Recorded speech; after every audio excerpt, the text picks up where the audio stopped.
Well, hello everyone. Welcome. Again, I'm Kelly Strummel with McKinsey Worldwide. Today we're talking about illegal robocalls, how to fight them, how PKI and Shake and Stir will fight illegal robocalls and caller ID spoofing. This is episode 4 in our series of 12. So now I'd like to introduce you to Mark Cooper, President and Founder of PKI Solutions. You probably know him as the PKI guy. So if you have any questions throughout the webinar, please post them in the Q&A tab and we'll have time for questions at the end. And of course, feel free to chat amongst yourselves. Now I'll turn it over to Mark. Thanks, Kelly, and welcome everybody. Today we're going to talk about a really interesting topic that I've enjoyed quite a bit over the last year. And frankly, it's probably one of the most popular topics that's really come to light in the last few years. And that's really about robocalls and caller ID. And if you haven't heard much about this, there's a really interesting twist about all of this and how it relates to PKI, because you may be wondering, why are we talking about it today? One of the things I want to point out is we do have a poll that we've just opened. We're curious to see if anyone is currently involved or is in a industry that's affected by Shake and Stir.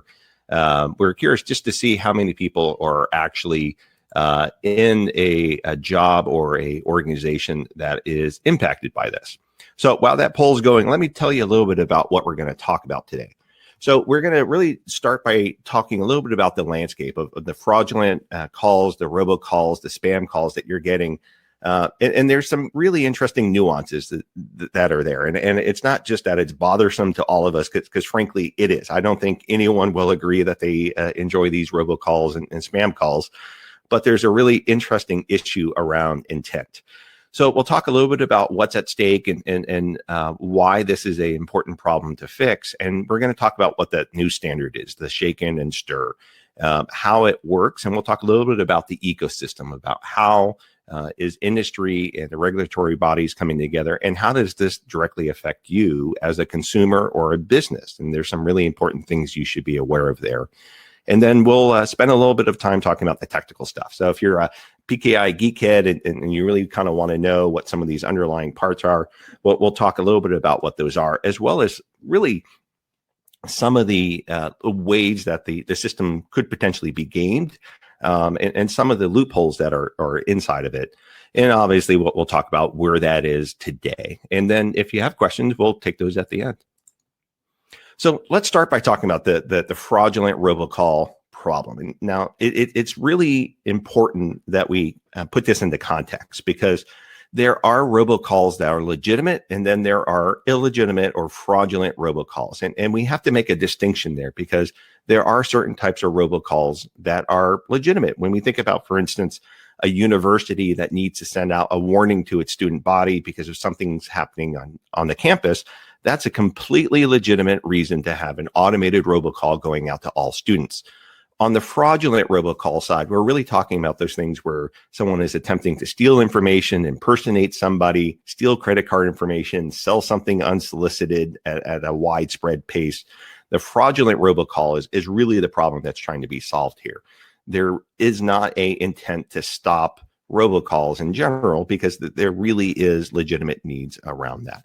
So when we look at the fraudulent robocall problem, we can really see that over the last few years, the amount of robocalls has been going up.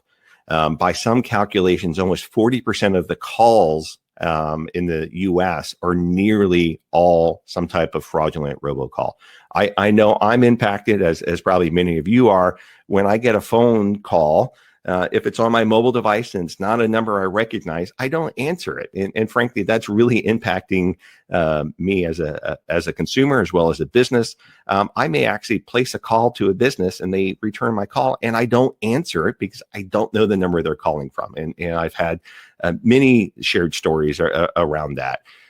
It is really affecting how consumers use their phone. And as a business, this is an important thing to understand.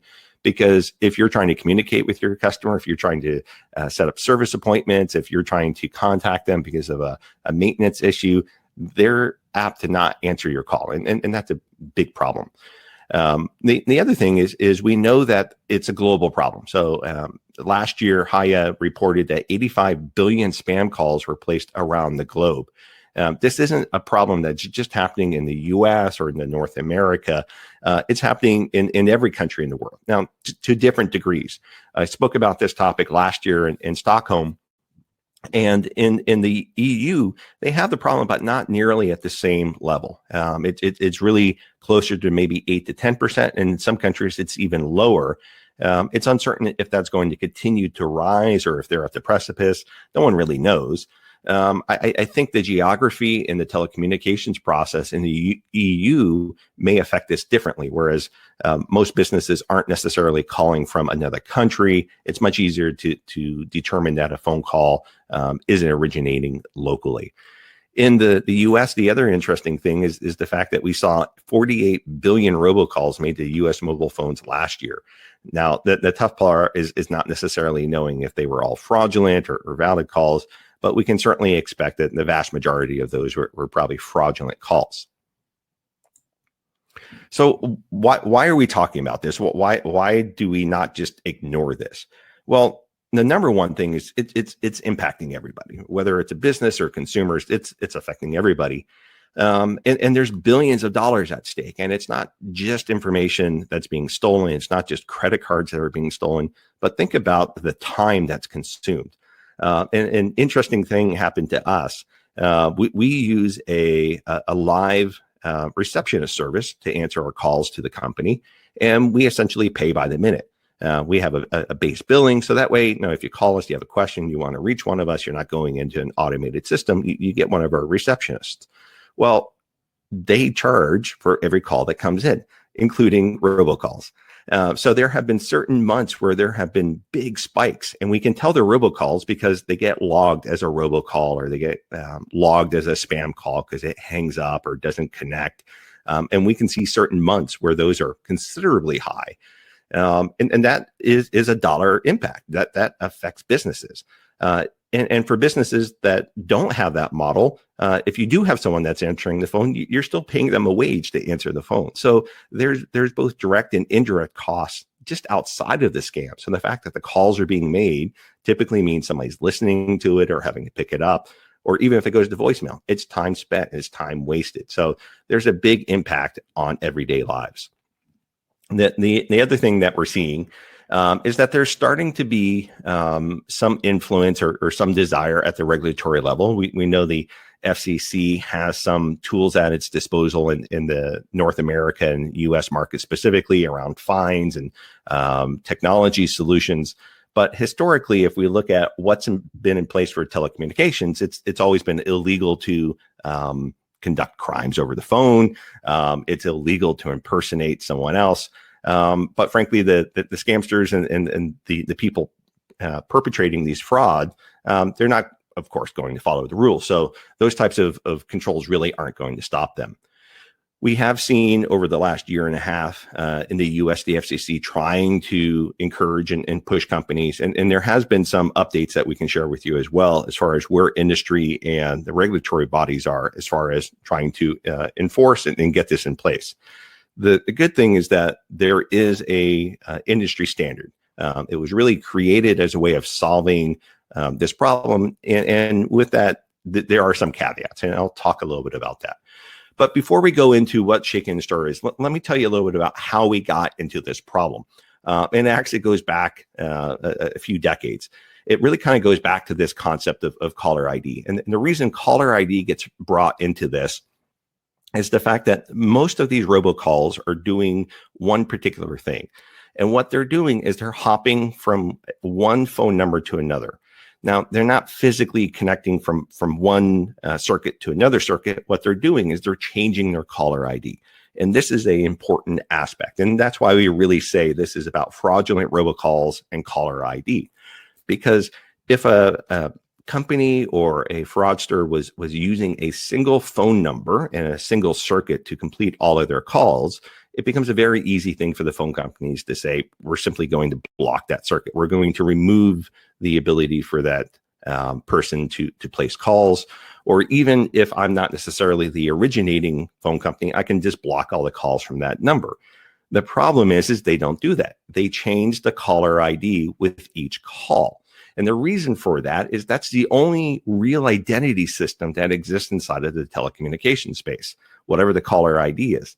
Well, if I simply change my caller ID each time, there's no way to block me because I could potentially be any number. So that's why caller ID is such an important part of this. If we go back several decades, we can see where this problem was born. And the concept of caller ID really came about through an invention in the late 60s. We didn't really see it introduced into service until the 1980s. And if we look back at the telecommunications infrastructure at the time, most cities, most towns had some type of telephone company that was local to them, and they had these very large analog switches. They were the massive mainframe looking kind of computers, if you will. There was usually some type of secure building that had the telephone switching infrastructure that was in place.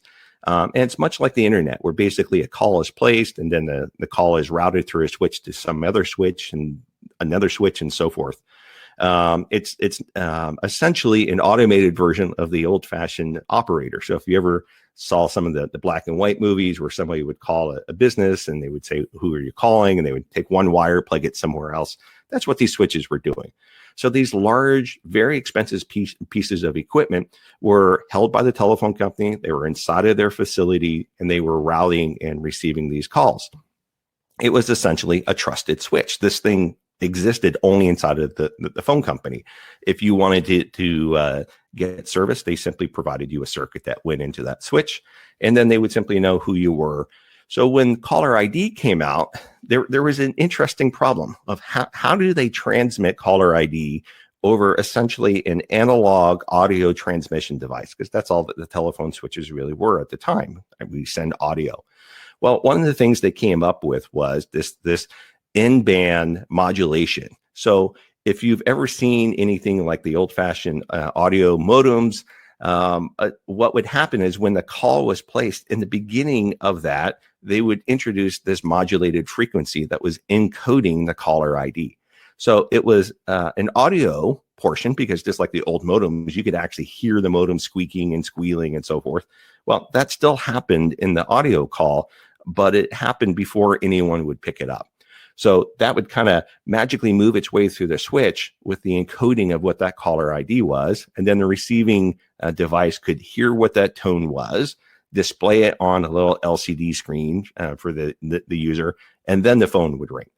So it was an ingenious way of trying to introduce caller ID and essentially send some digital or ancillary information along an analog channel. Now, this was perfectly okay because all of these switches were in the possession of the phone companies. As we move to the concepts of things like digital PBXs or software-based PBXs, or companies having their own PBX, that level of trust moved.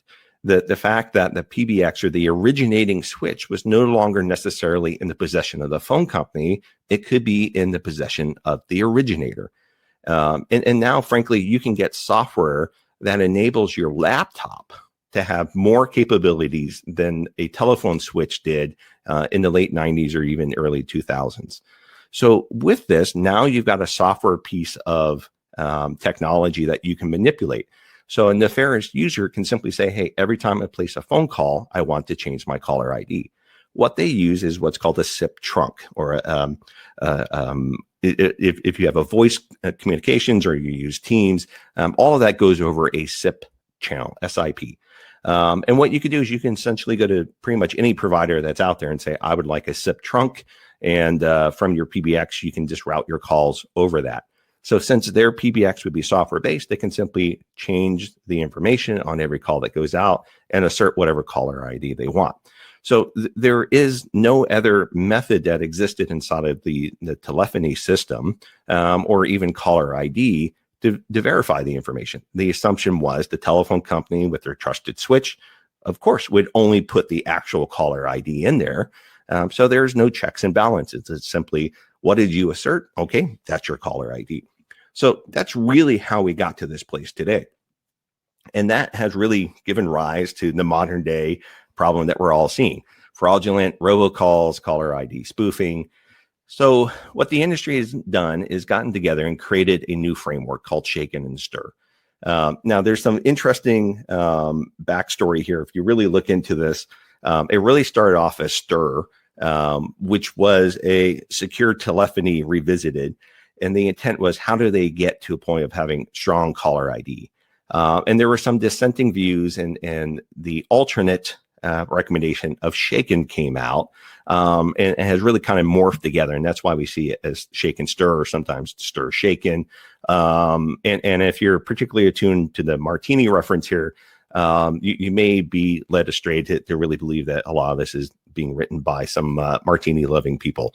As an added aside there is another proposal for some additional capabilities that's called Lemon Twist. So they've been very consistent in these themes.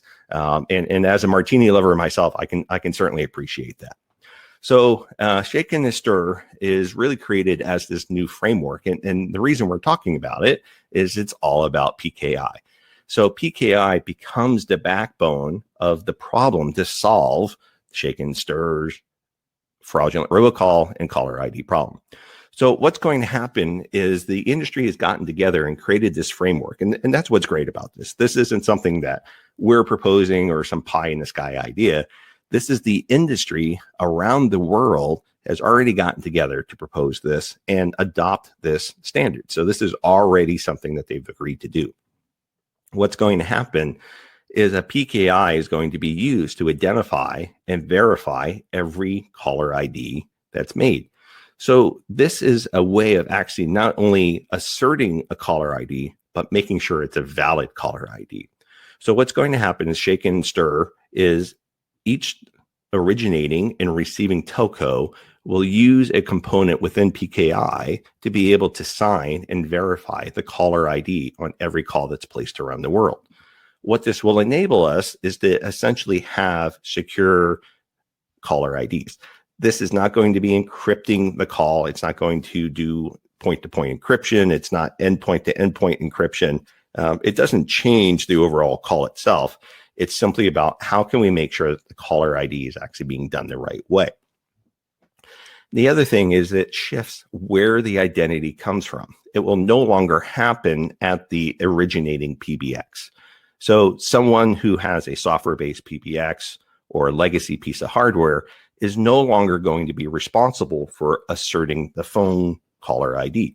Now, they can certainly try to do it, but what's going to actually happen is each company that is responsible for providing access onto the switching network, essentially the provider of that SIP trunk, they will actually be the ones that insert the caller ID.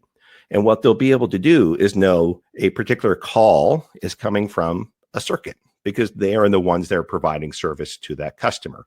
They'll know what phone number has been assigned to that customer. So it's no longer up to their switch to put it in. It's up to the originating telco to do it. So the telco will simply know, oh, circuit number 12, for instance, that belongs to customer A, and we know their phone number is 1234. So they will insert that into the call and then digitally sign it with a PKI signing certificate. So it moves it out of the hands of the originating PBX, puts it back into the originating telco company, and then digitally signs it so it can't be manipulated. And that's the process at a high level. So this is what it kind of looks like when we look at the framework. A interesting thing to keep in mind here is that the way that the framework is written is this is essentially a country by country concept. So it's designed to work across borders. It's designed to work from one country to the other, but there isn't a single unified PKI that's going to be provided for the entire industry. It's up to each country to decide how they want to implement it. There are some basic constructs that don't change, and there are some things that we've seen, for instance, that are different between the US and Canada market, for instance, and there could be very different changes on how things happen in the UK, but the components that are inside of it are going to likely largely be the same. So let me give you a quick overview of how this all comes together. In the upper left, we have the policy administrator, and the PA is essentially responsible for kind of owning the certificate policy. They're going to be responsible for managing the day-to-day operations of the shake and stir framework in a given country. Now, in the US, this was put out to contract, and a company called iConnective won that contract, and they are acting as the policy administrator. So their job is to essentially make sure on a day-to-day basis, components that need to be added or removed or things that need to get revoked are in compliance. Now, there are some bodies that are above this, such as the GA, the governing authority, that really kind of comes out of the standards body that help drive this.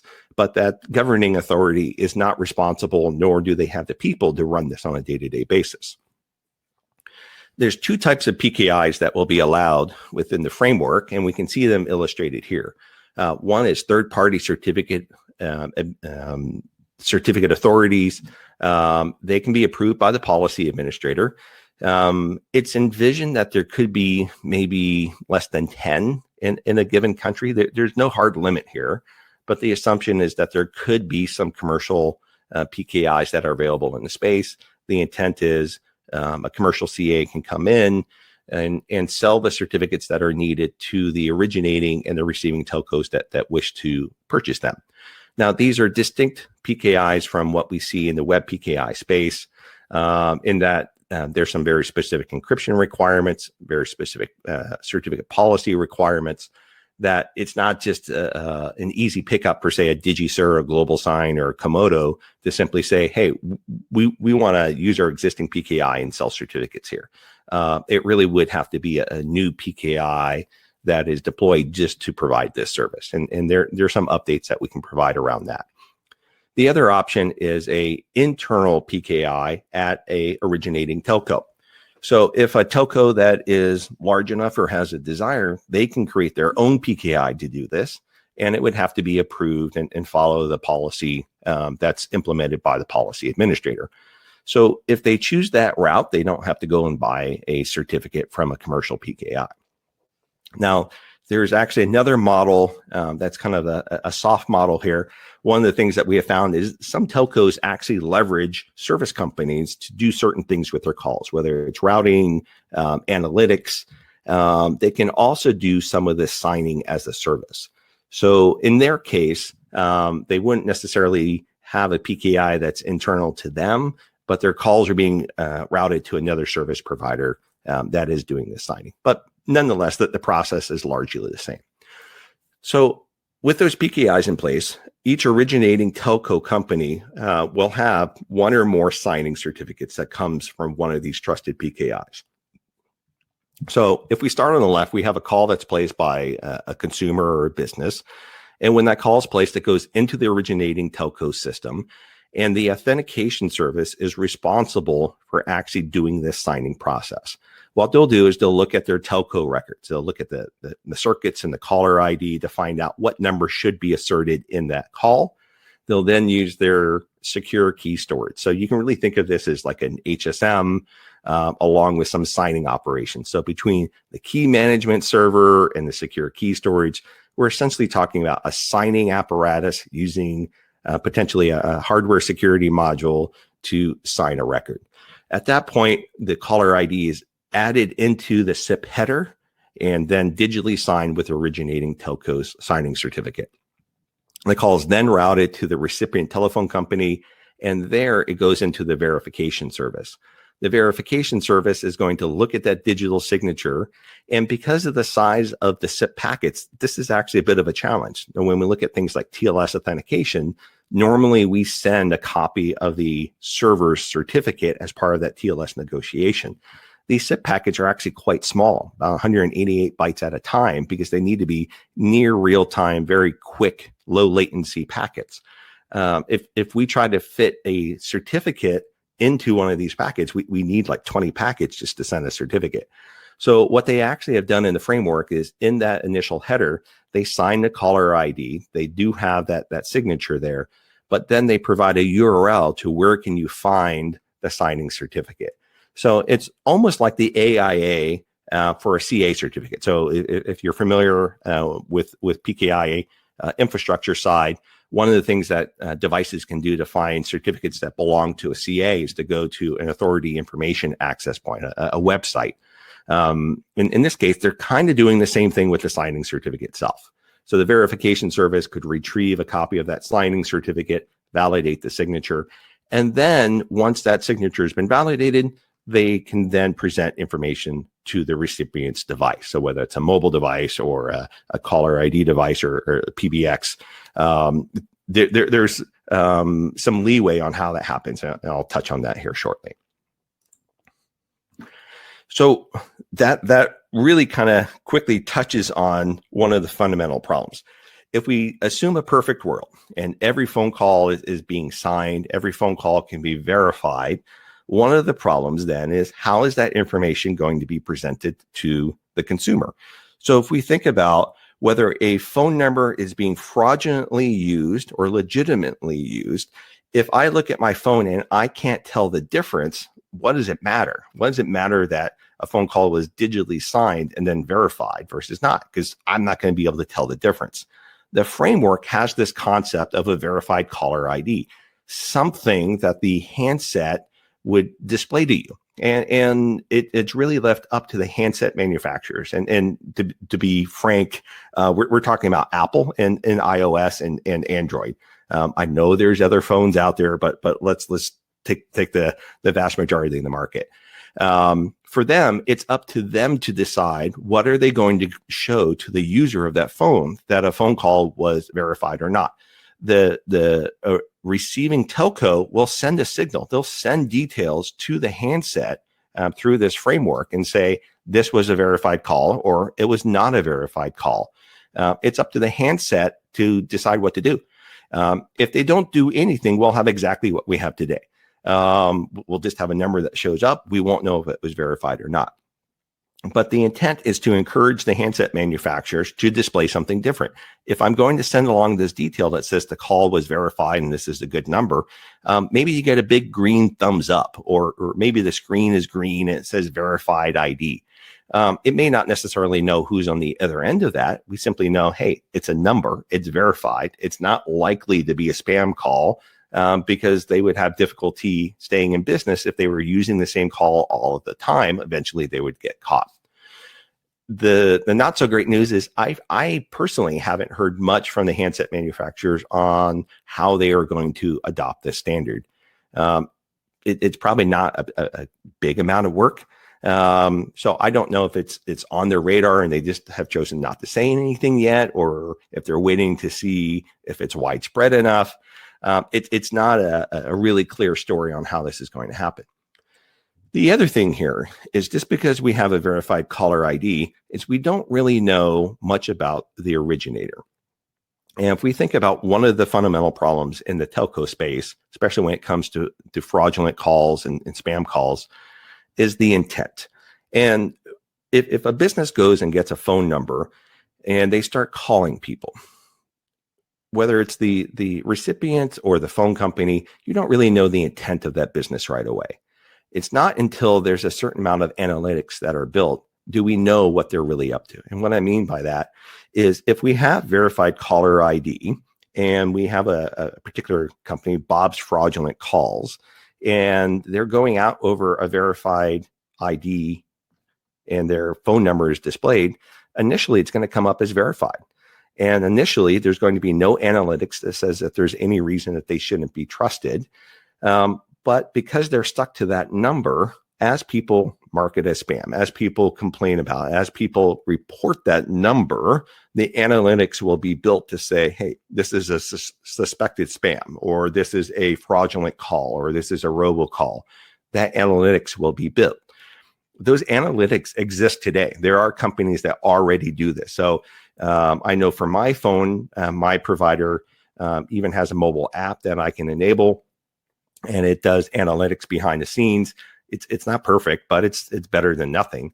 But really, the intent is with a verified caller ID and those analytics, we should have a better user experience. And that user experience would be, we know who is assigned to a number, and then the analytics help with the intent. And there's interesting things around intent because, as I said at the beginning of the session, we could have a robocall that's completely legitimate and is necessary, and we could also have a spam robocall. So intent is a very important thing to figure out.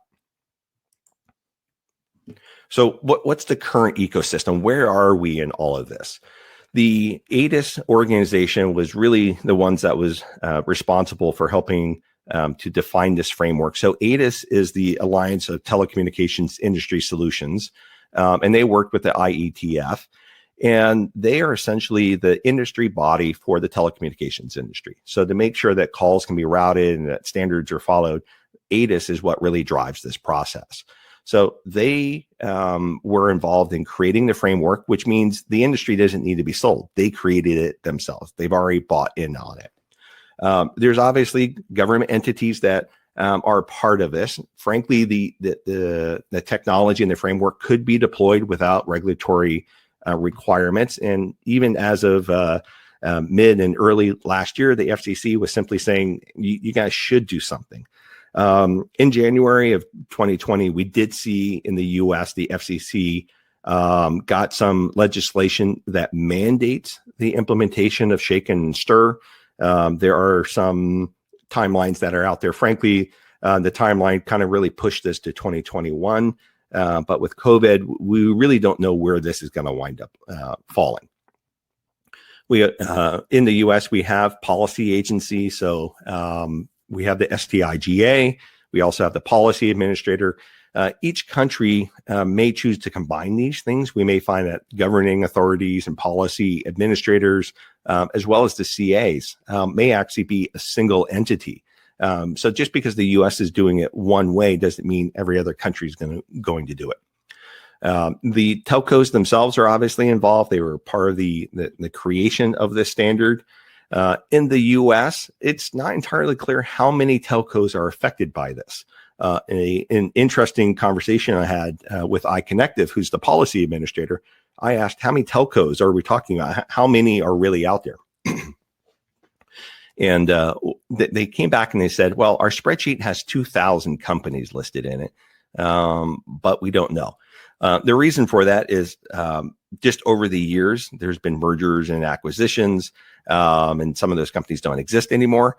Some of them are essentially virtual operators, meaning they are essentially buying either minutes on a cellular carrier, or they are leasing lines from a traditional telco that they don't have any infrastructure, that they're simply a billing method. And their underlying partner that they're buying services from would be the ones that would be implementing it. So I don't know if anyone really has a clear idea exactly how many telcos will be affected by this. And obviously we have the handset manufacturers. And as I just mentioned, we don't have great clarity on how bought in they are on this concept. So around the world, we certainly see buy-in, not just from the organizations like ADCS and IETF. In the US, we have FCC and iConnective. Globally, we have Swedish Telecom, Vodafone, Telefonica. All the major phone companies are involved, and for a really important reason. Early on, it was easy for them to ignore the problem because it didn't really cost them that much to transport one particular spam call or another. It's a bit like the internet, where the capacity and the bandwidth isn't worth trying to mitigate some of these problems. But as the problem grows, consumers are complaining. And it's not necessarily because every company doesn't like their consumers to be unhappy, as much as we'd like them to be concerned about that. But if you kind of think about it, it costs them. Every time you call and you report something, if you're calling in and talking to customer service, that costs them money because somebody has to answer that call, ironically. Every time you go on a website and you add something that you're complaining about. So there's definitely some financial impact to these companies. And obviously from a political standpoint as well. I think they've all realized it's a problem they have to get on board and help fix. So what are the next standards or the next steps for us from an evolution perspective? So the standards are mostly finalized. So I will say interesting things are being done. So the technical standard, the shake and stir, how all the PKI stuff is largely working. In the US, we have the policy administrator that's being managed through iConnective.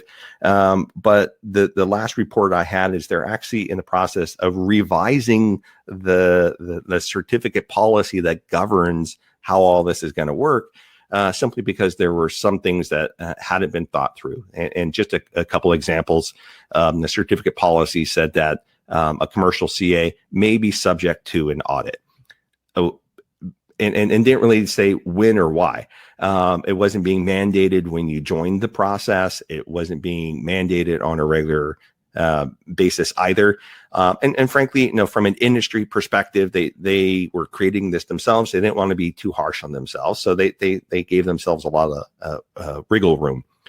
The other issue that they had is they didn't really have a method defined for how are they going to change the policy. What happens to a CA today if the policy is updated tomorrow with a new requirement? What's the phase in? How are they going to be handled? What's their compliance period? So even before this got off the ground, there was a little bit of rewrite there. The other thing that we're seeing is this, the fact that many of the telcos have already publicly come out and said, we're already doing this. And it's a bit of an interesting thing. So if you look at Comcast and AT&T, T-Mobile, they've all had some type of a press release or something they've come out with and said, we're doing shake and stir, we're doing secure caller IDs, we're fighting robocalls. Well, the framework itself really wasn't even ratified, and the policy administrator really wasn't even in place until late last year. So how were they doing this? Well, they're largely doing peer-to-peer and proof of concepts. So for instance, Comcast, AT&T, they both created a self-signed certificate. And if you're a PKI person, you probably just slapped your forehead. But they created some self-signed certificate and exchanged it with each other. And then digitally signed the call. So from a proof of concept, yes, they were able to insert a caller ID, sign the header, send it to the other one, have it validated. Does it scale? No. Is it in compliance with a certificate policy? No, because it didn't exist at the time. Did it come from a valid PKI? No. But they were able to do that. The other thing that we're seeing is, and frankly, it's a smart approach, is many of the companies said, well, wait a second, if we're originating a call and we're terminating it. So for instance, if I'm AT&T and I have one customer calling another one of my customers and it never leaves my network, do I really need to digitally sign that? I'm the one inserting the information and I'm in control of that call at all times. So what they're actually doing is they're inserting the verified caller ID using the same method. They're just skipping the signing within their own network. And what many of the providers are looking at doing is simply saying, hey, I'll sign it when it leaves my network. So there are some places where this is technically implemented. I don't know if I would necessarily call it a full shake and stir implementation. The other things that we're seeing out there is what I'm going to be calling the certificate policy, so that the PA really has these operating policies that have been defined. As I mentioned, they're in the process of revising those. Most of the carriers are still trying to figure out how they're going to do this. There are some service providers that have entered the space that are providing signing as a service. Some of the carriers have chosen to implement their own PKIs. And some are still trying to figure out what direction they want to go. And there's a little bit of, do they want to entrust an outside body to provide that signing service for them or provide them with a certificate? Frankly, the one place that we haven't seen a lot of activity is on the commercial CA side. So most of what we're seeing in the US are carriers either creating their own PKIs, relying on a signing service to do it for them. And some of the signing services are also selling certificates on the side to the carriers that need certificates but don't want to do signing as a service. But we really haven't seen like a DigiCert or a Global Sign, for instance, come in and make a wholesale PKI and sell certificates in the space. So that frankly was one place that was assumed by the standards body was going to happen. That of course, DigiCert would want to come in, a Global Sign would want to come in, but they really haven't. And part of that is just the size of the market. There's maybe 2,000 telcos in the US. There's not a lot of certificates to sell. So our time frame going forward, 2019, we really kind of saw this as that skinny shake and stir, that proof of concept, peer-to-peer kind of testing. There really was no true shake and stir framework that was out there. I think in 2020 this year, we will see the ecosystem, the majority of the large companies, the AT&Ts, the T-Mobiles, the Comcast, will be in compliance with a full shake and stir as that latest set of certificate policies come out. I think we'll really see organizations using trusted certificates and not these peer-to-peer shared certificates. So I think that's something that we'll really see. And obviously, we've got the global. It certainly expands beyond just the U.S. So to be successful, what are we going to need? We need all the carriers to be on board because, frankly, if we have countries that are not pushing this, if we have telcos that are not pushing this, if we think about our bad actors and the fact that a SIP line can really go anywhere, if there's a country that's not going to enforce this, then the bad actors will simply move their SIP service to some other country. There's kind of the old, well, if you want to hide your money, you can go to Switzerland, you could open a bank in the Bahamas.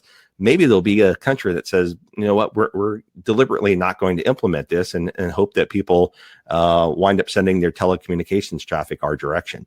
So it really is something where all the carriers need to get on board. And it may be some time before that happens.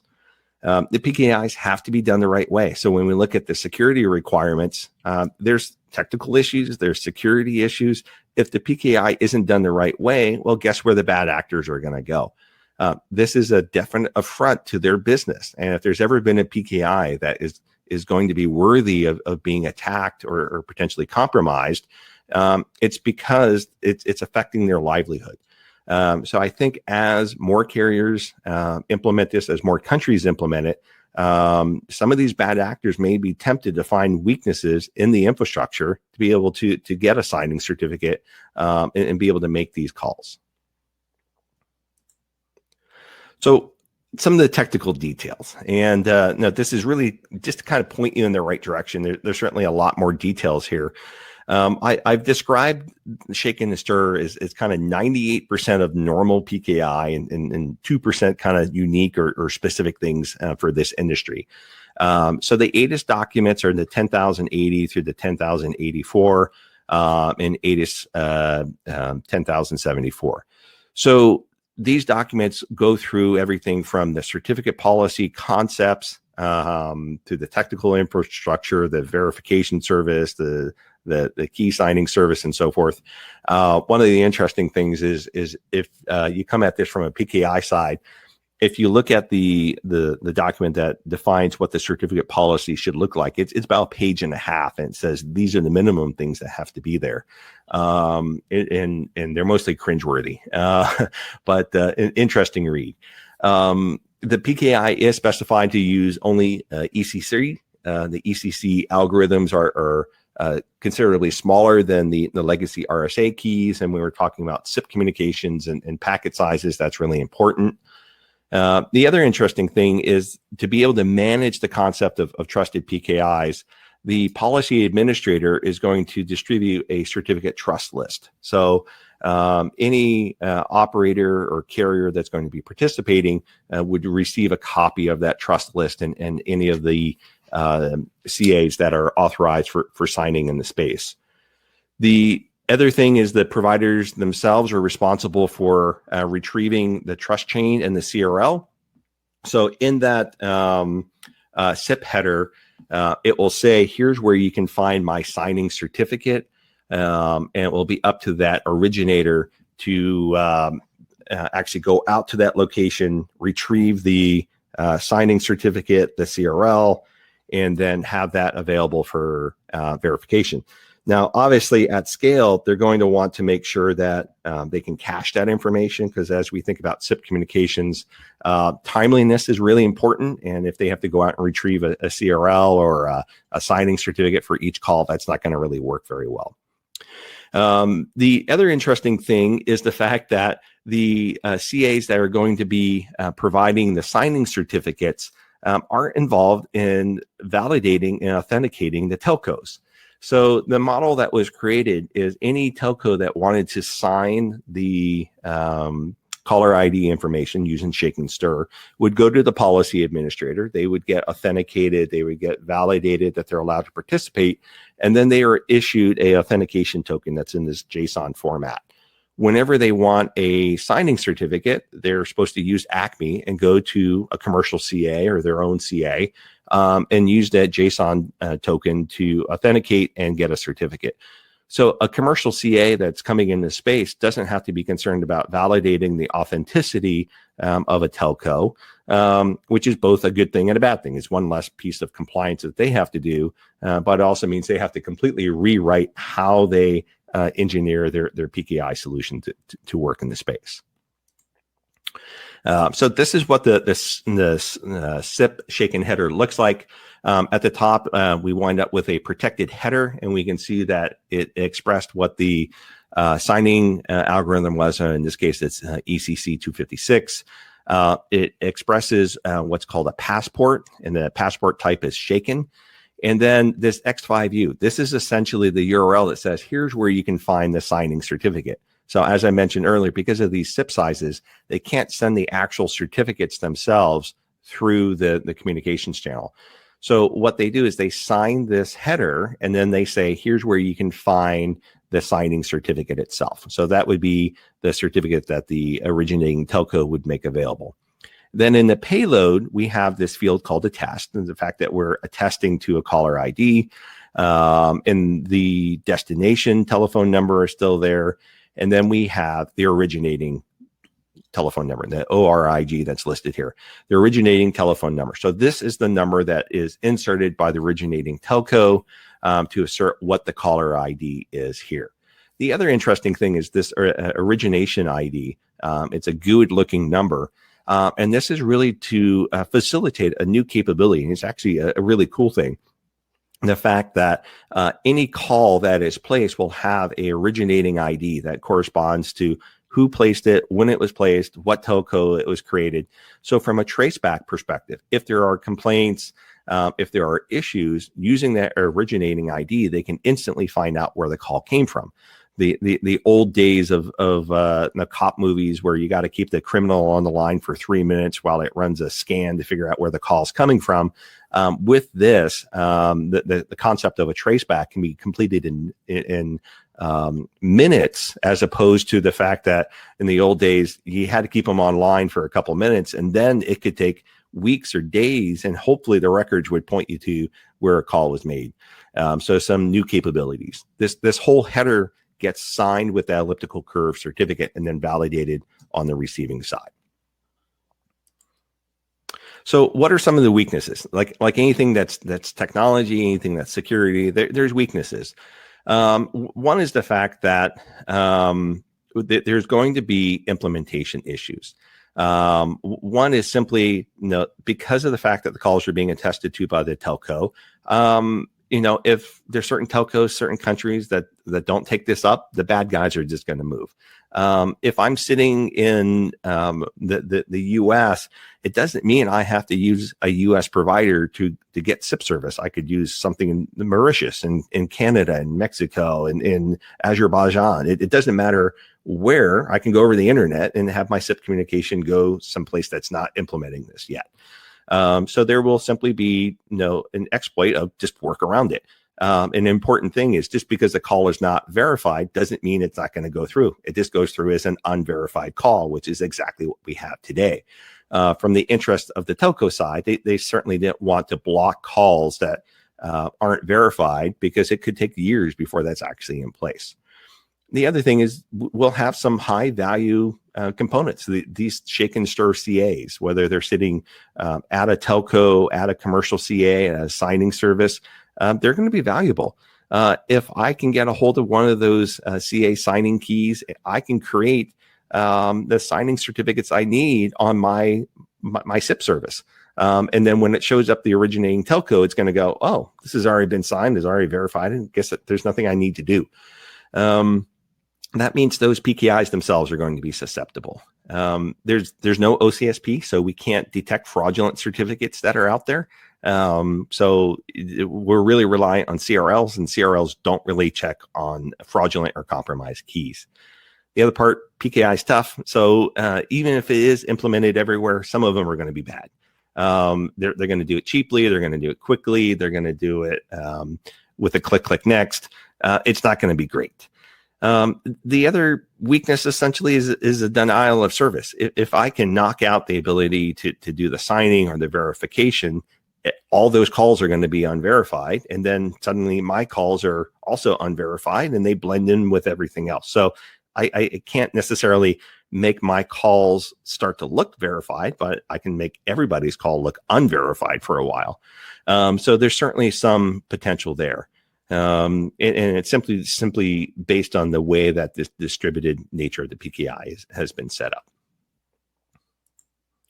So that's shake and stir at a high level.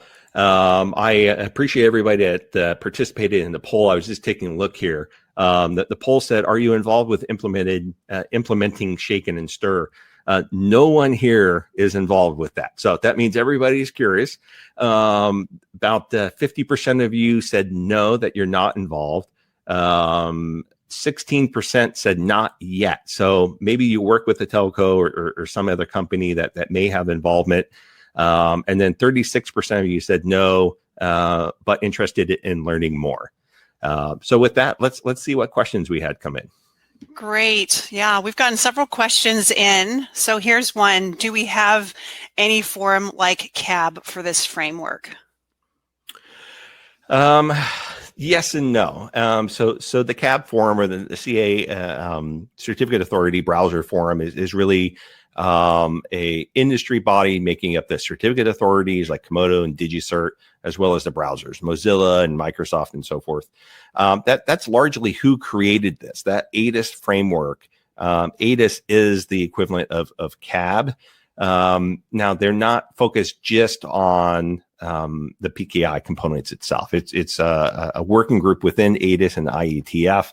Probably the closest that we would have would be the STIGA, that governing authority that's responsible for defining the overall framework and evolution of it, but not necessarily the day-to-day operations. And that's very much like CAB. CAB is not involved in the day-to-day issuance of things. That's left to the providers themselves. So if I had to put it there, it would probably be the STIGA would be the closest to the CAB. Okay, thank you. Here's another question. Will HSMs be needed for this kind of PKI? I think I know who asked that. In my world, yes.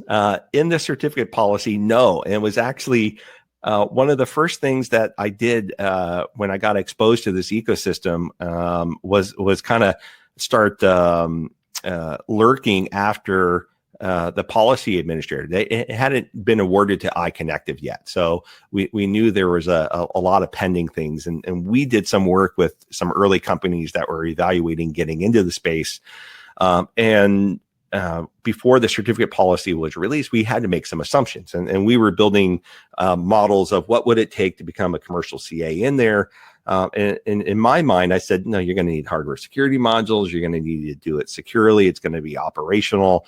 We could probably assume it's not the same level as a web trust, web PKI space, but it is something that needs to be done securely. The certificate policy came out, and frankly, it did not require an HSM. It was written by the industry. They didn't want to be too hard on themselves. So they frankly said anything that's FIPS compliant level 2. So software based was fine. And I really pushed back and said that's unrealistic. I think they need to hold themselves to higher ground. I know in the organizations we've worked with, when we've been designing and architecting solutions, we've been making the assumption that they should use an HSM. Just because the certificate policy doesn't require it doesn't mean they shouldn't be doing better. Okay, thank you. Here's another one. Generally, how is a new OID key usage issued? Will Shake and Stir have its own OID? So OIDs can come from really two organizations in the world are primarily responsible for issuing organizational IDs, either through ANSI or IANA. And then really once you are assigned an organizational ID, what you do to the right portion of that or the subcontext is up to you. There are some OIDs that have been asserted by Shaken and Stir in the framework to assert certain things. There's a concept that will eventually be implemented in the future where signing certificates could be at a specific telephone number, or a originating telco may receive a signing certificate that's only good for a certain telephone number range. And they have created an OID, for instance, for that new type of extension. So there are some OIDs that have been defined in the framework for some of these specific extensions that they need. Okay, thank you. Here's another question. Is elliptical curve cryptography required for Shake and Stir to be successful? Yes, in a couple of ways. One, the framework defines it as a mandate. There's no options around it. And it's critical in that from a efficiency and a size, if we started looking at the complexities of the SIP packets, we already know with elliptical curve and its smaller keys, we can't send the certificates in the SIP header. They have to be kept out of band and retrieved by the verifier.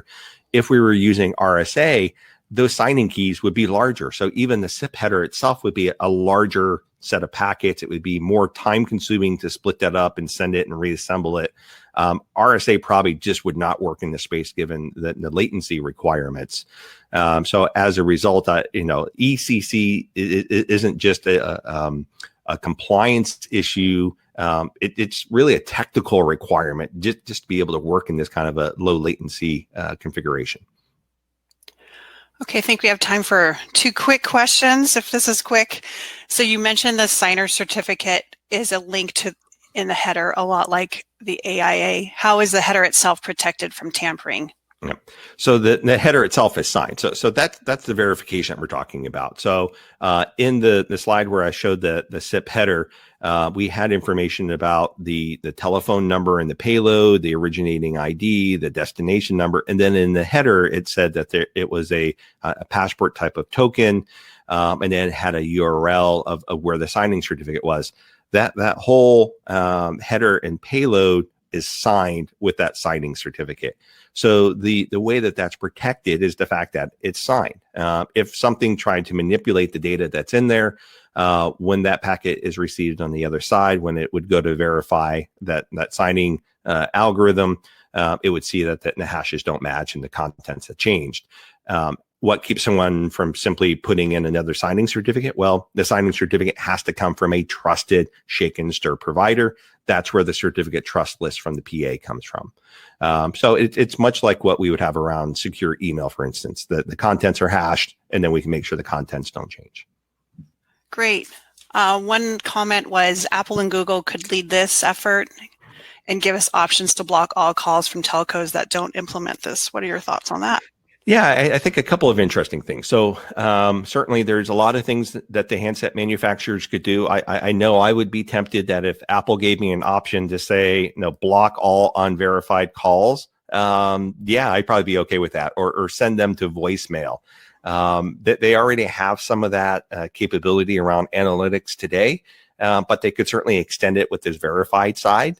I think the other thing that we'll see is as certain countries implement this, there'll probably be some business pressure. Now, if I have my business sitting in a country or with a telco that's not implementing this, if my call answer rate, I'm a legitimate business and my call answer rates go down, I may actually have business pressure to go to Apple, to go to Google, to go to my local telco and say, hey, my business is all about calling people about medical emergencies and people aren't answering. I'm going to move my business elsewhere unless you can do something. So I think there'll be some business incentives to push this along as well. Great, thank you. And thank you everyone for joining us today. If you have any more questions, just email them to the PKI guy at pkisolutions.com. And again, we've got more webinars in the series. Visit pkisolutions.com/webinars for more information on upcoming webinars. For example, next month, June 24th, we have one on taking inventory of your PKI health. And also we've got PKI Solutions does a monthly office hours, which is a very kind of chill hour of tech talk, anything PKI goes, no sales, no slides. So again, thanks so much for joining us today. Thanks, Kelly. Thanks, everyone.